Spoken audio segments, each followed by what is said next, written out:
I'm not an educator, but I am an innovator.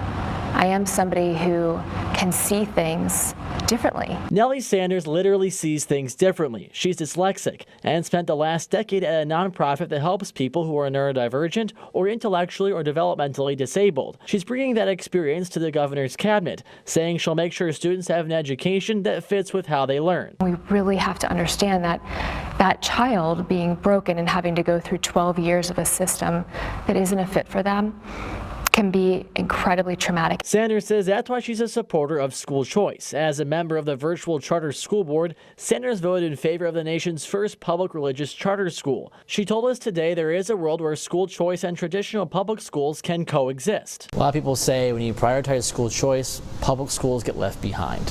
What do you make of that argument? I believe that it isn't that it's left behind. I think we need to find ways to support those schools as well. So where do we start? Sanders suggests you treat it like football. Every position is coached differently, and she says students should be treated the same way. She says that does not necessarily mean opening a new school for every learning style, but rather it could take the form of giving teachers more technology. We have so many opportunities to really evaluate how can we bring technology into the schools to really support teachers so that they can reach all the different children.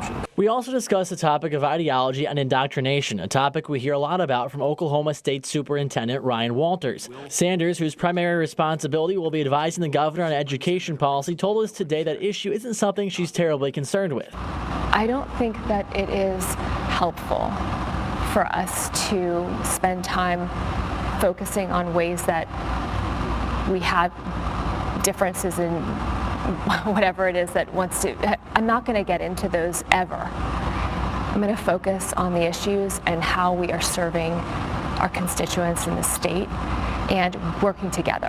And how can Sanders measure success? She says it can easily be done by looking at testing scores over several years. She says those scores can only improve if Oklahoma offers students more personalized learning options. Andy Weber, KOCO 5 News.